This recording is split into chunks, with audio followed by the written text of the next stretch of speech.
자, 그리고 이제 이런 구축 아파트들을 사는 가장 좋은 방법은 이 제값보다 싸게 사는 게 지금은 중요하죠. 왜? 이런 구축 아파트들은 막 올라간다는 관점보다도 다른 신축이나 준신축 아파트들이 올라가 줘야지 이제 따라가는 경향들이 있기 때문에 시간이 많이 걸린다. 이걸 살까 말까 고민하지 마시고 그냥 싸게 사셔라. 이런 관점을 취하기도 합니다. 네, 안녕하세요. 대구 부동산 전문 랑랑부동산 플러스입니다.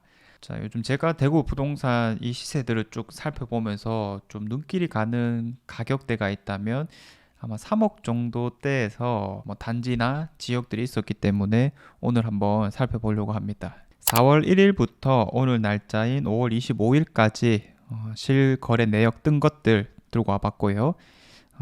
늘 그렇다시피 우리가 84 타입의 움직임을 가장 중요하게 바라봐야 되기 때문에 84 타입으로 맞춰서 들고 왔습니다. 자, 그래서 이런 거를 살펴보는 이유가 우리가 좋은 결과물을 만들어 내려면 시야를 좀 넓게 가져갈 필요가 있습니다. 내가 원래 알고 있던 아파트라든지 아니면 내가 살고 있는 곳 가까운 곳의 아파트 이 정도에서 그칠 가능성이 높기 때문에 이 대구 전역을 한번 살펴봄으로써 시야를 넓혀두는 작업을 하는 겁니다. 자, 그래서 오늘 그런 맥락이 되겠고요. 항상 우리가 좋은 아파트부터 어떤 걸 살 수 있을까 이렇게 효율적으로 접근을 해야 되기 때문에 일단 첫 번째 질문은 수성구의 3억대는 어떤 것들이 거래되고 있는가 이거겠죠. 연식이 아무래도 뭐 당연히 최신축은 좀 확인해 보기 어렵고요. 파동 쪽에서 그나마 2016년식을 확인해 볼 수 있는데 아마 관심들이 조금 없을 것 같고 4월동 쪽에 18년식 역시 있긴 한데 이 안에서는 아주 주거 핵심지라고 부르기는 좀 힘든 상황이긴 합니다. 역시 그 옆에 2013년식 아파트라든지 이런 연식이 괜찮은 것들이 있는데 사실 우리가 이걸 반대로 한번 생각해보면 연식이 이 정도인데도 다른 구축 아파트들과 비슷한 가격을 받아준다? 그만큼 입지가 상대적으로 부족하다라는 뜻이 될 수 있으니까 우리가 이 안에서도 좋은 입지 안에서 거래된 게 무엇이 있는가? 이게 첫 번째 관점이겠습니다. 자, 그러면 지금 만촌동 메트로 팔레스 이런 것들이 84 타입 기준으로 4억 안 되는 가격에 잡아줄 수 있다면 이런 거 이제 효율적이라고 볼 수 있는 거겠죠. 특히 이 바로 앞쪽으로 벤처밸리 내거리 쪽에 들어오는 어나더 버머 기대치가 상당히 높고 특히 이제 교통 연결성도 좋아지죠. 이 메트로 팔레스가 뭐 수성구 구축이라고 하면 사실 떠올릴 만한 게 별로 없잖아요. 기껏해야 만촌 우방 황금동 롯데캐슬 그리고 메트로 팔레스 이 정도가 대표적일 건데 뭐 이것 중에서는 가장 가격이 낮다라고는 보지만은 그래도 4억 안 되는 가격에 잡아줄 수 있다면 이런 것들은 괜찮았지 않았을까라는 생각이 듭니다. 자, 그래서 눈길이 갔다. 자, 그럼 이런 것들을 기준으로 요거와 이제 유사한 느낌이라거나 혹시 더 좋은 게 있을까 뭐 이런 식으로 또 살펴볼 수 있을 것 같아요. 그러면 뭐 거래됐다는 것 자체가 다 어느 정도 합리적인 가격을 딱 받쳐주고 있는 것이다. 그게 특히 뭐 두세 건 이상이 거래가 발생했다면 더더욱 그렇겠죠. 그래서 다 나쁘진 않겠는데 뭐 우리가 공부하는 이유가 뭐 나쁘지 않은 걸 잡으려고 하는 건 아니고 좋은 거를 딱 잡으려고 노력을 해봐야 되니까 한번 샅샅이 살펴보죠. 만청동보다 뭐 좋다라고 얘기할 수는 없지만은 수성동 쪽이면 2호선 접근성도 괜찮고 오래된 아파트이긴 하지만은 이렇게 3억 초반이나 아니면 3억 중반 정도의 쌍용 화성 혹은 5송 우방을 잡아줬을 때는 또 입지가 나쁘진 않다라고 얘기를 해볼 수 있을 거예요. 자, 그래서 뭐 이 정도가 일단은 좀 메트로 팔레스보다는 뭐 조금 아래 느낌이긴 하지만은 살짝 눈길이 가고요. 신매동까지 가게 되면 그래도 이제 가장 규모가 있고 리딩 단지라고 할 수 있는 천마타운이 좀 눈길이 가긴 합니다. 요게 3억대 극초반까지 또 내려왔기 때문에 살짝은 눈길이 갑니다. 자, 그래서 수성구 안에서는 요 천마타운, 쌍용화성 우방, 오송 우방 그리고 가장 눈길 가는 건 메트로 팔레스 요 정도였다라고 볼 수 있겠고요. 야, 그러면 이제 비수성구는 사실 입지도 좋고 연식도 괜찮아야지만 이런 것들을 좀 앞지른다라고 얘기를 해볼 수 있을 거거든요. 자, 비수성구를 한번 살펴보도록 하겠습니다. 자, 기본 전제는 똑같죠.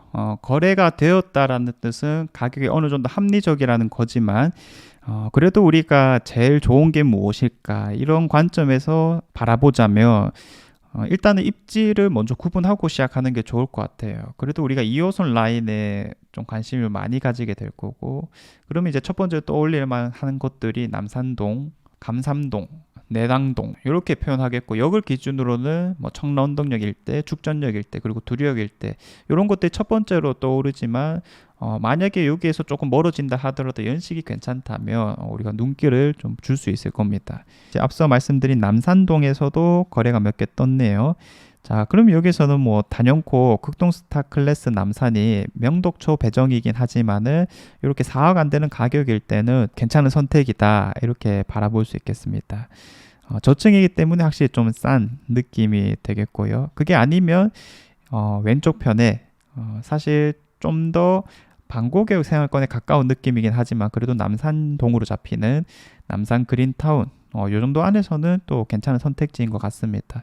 제가 항상 이 3억대 아파트의 기준은 뭘로 잡고 있었냐면 딱 3억짜리로요. 남산동의 보성 황실이라는 90년대 아파트.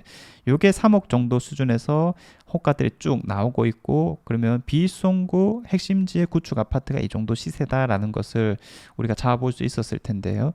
이제 그런 구축들보다는 확실히 연식이 이제 괜찮다 보니까 요런 3억 초중반 수준일 때는 또 나쁘지 않다라고 바라볼 수는 있겠습니다. 입지가 조금 부족하지만 연식이 아주 좋은 노원 한신도휴, 요거는 이 3억대 아파트 초중반 가격에서 가성비 선택지로 뭐 늘 꾸준하게 나왔던 곳입니다. 제가 가본 거는 비교적 최근인데요. 이 단지를 잘 꾸며놨어요. 단지가 전체적으로 좀 넓다 보니까 한번 가보신 분들은 좀 빠질 수밖에 없는 단지 환경을 갖추지 않았나.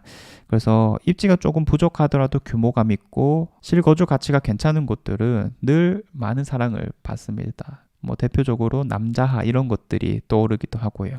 그래서 노원 한신도요 관심을 가질 수 있겠고요. 자, 대구의 서울스타일스도 뭐 빠질 수 없을 것 같습니다. 방금 말했던 관점이랑 거의 유사하고 입지도 조금 더 좋고, 그러면 연식이 조금 부족하다 하더라도 요 가격일 때는 괜찮다라고 판단이 되는 것 같고요.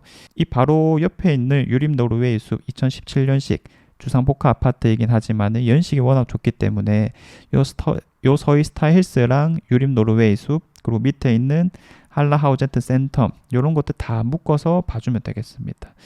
야, 한라하우젠트 센텀 확실히 연식치고 가격이 너무 괜찮죠. 근데 실제로 봤었을 때 유림 노르웨이 숲과 한라하우젠트 센텀의 이 겉보기에 연식 차이가 그렇게 커 보이진 않습니다. 그리고 사실 개인적으로 좀 아쉬운 거는 도색을 왜 이렇게 했을까라는 생각이 들 정도로 조금 올드해 보이는 느낌도 있어서 아마 이렇게 낮은 가격을 받아주는 것 같습니다. 성당동, 볼리동도 빠지기엔 섭섭합니다. 저 감삼동에 있는 성당 코너 하늘채까지 이거 싹 다 같이 묶어서 봐주면 될 거고요. 연식 다 동일한데 이 중에서 가장 규모감 있고 리딩 단지라고 하는 2단지를 중심으로 한번 살펴보면 좋을 것 같습니다. 자, 그럼 오히려 이제 이런 것들에서 좀 가성비 있는 선택들이 나오기도 하는데요. 세대수가 많은 곳들이 매물이 좀 쌓이는 경향이 있다 보니까 얘들부터 오히려 가격이 빨리 떨어지는 현상이 나타나기도 합니다. 2단지부터 살펴보는 것을 좀 권장드리겠고요. 이런 것들이 이제 연식이 그래도 한 15년 이상이 경과되었다 보니까 단지 자체보다도 내부가 어떻게 또 수리되어 있고 이런 부분들이 더 좀 중요하게 작용되고 있는 시기이기도 하다. 그래서 컨디션 좋은 곳들 중심으로 또 살펴보시면 되겠습니다. 신암동, 신천동 다 눈길이 간다라고 볼 수 있겠고요. 이 중에서 청아람들이 또 상황이 좋지만은 지금 신천자이의 흐름이 상당히 좋다라고 보여지네요. 준신축구 아파트로서 4억 살짝 안 되는 금액에서 지금 거래가 되고 있는 상황이기도 합니다. 이런 것들 당연히 눈길이 가겠고요. 자, 그리고 감삼동에 상징성 있는 구축 아파트. 자, 아까 뭐 청라운동역에 보성 황실 이런 것들과 좀 비슷한 느낌이라고 보면 되겠고요. 연식이 조금 덜 됐기 때문에 3억 중반 이상을 받아주고 있는 모습입니다. 최근 감삼동 일대의 흐름들이 너무나도 좋기 때문에 이런 우방 드림시티까지 덩달아 거래량이 좀 잘 나오고 있는 게 아닐까. 감산동은 정말 따로 한 편 더 만들어 봐야 될 정도로 최근의 흐름이 너무 좋다라고 느껴지고 있어서 한번 정리해 보도록 하겠습니다. 자, 그리고 거래량이 별로 없긴 하지만은 용산 롯데캐슬 당연히 뺄 수는 없을 거고요. 자, 그리고 3억대 가성비라고 했었을 때, 이 지역을 절대로 빼먹을 수 없겠죠. 월성, 월배, 뭐 진천, 유천 이런 데를 싹 다 묶어가지고 우리가 하나의 생활권이라고 볼 수 있겠고, 당연히 그러면 더 눈길이 가는 게 이 월성동, 3억대 정도 수준의 물건들이겠습니다. 자, 그래서 이 지역은 사실 정말 선호되기 때문에 살짝 고평가된 아파트도 있지만은 죄다 연식이 좀 비슷한 느낌이라서요. 그 중에서 살짝 모자란 것들은 오히려 이제 아주 싼 가격대를 또 받아주기도 합니다. 저는 그 대표적인 게 이런 월성 레미안이나 월성 자이가 아닐까 싶거든요. 상대적인 선호도가 떨어지는 부분이 있기 때문에 뭐 직주 문제라든지 이런 것들이요. 이 3억대 극초반을 받아주고 있는데 여기 이 동네에서 3억대 극초반 사실 상당히 가성비 있는 선택으로 보여지기도 합니다. 자, 그래서 이런 것도 눈길이 좀 가고요. 자, 그럼 이런 것들은 뭐 주상복합이긴 하지만은 역시 3억대 초반에서는 나쁘지 않은 것 같고요. 요렇게 3억대 안에서 눈길이 가는 것들 딱 말씀을 드렸고요. 야, 그렇게 따지면은 그래도 이제 제 머릿속에 한 가지 딱 남아 있는 게 수성구의 만촌동 메트로 팔레스, 요거를 확실하게 이길 수 있을 만한 단지가 있나 조금 의문이 들기도 합니다. 자, 그래서 항상 좋은 입지들 중심으로 먼저 살펴보는 식으로 행동을 하는 게 맞을 것 같고요. 자, 그리고 이제 이런 구축 아파트들을 사는 가장 좋은 방법은 이 제값보다 싸게 사는 게 지금은 중요하죠. 왜?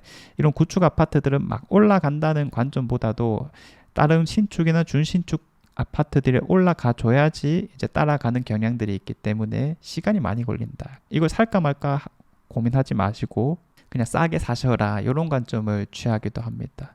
우리가 4억 밑으로 살 수 있는 아파트들이 뭐가 있는지를 한번 살펴보면 입지가 괜찮은 만촌 1차 우방타운, 그리고 범호동 3동 끝자락이긴 하지만은 청구 성조타운 3억 1대 아무도 안 받아갔어요.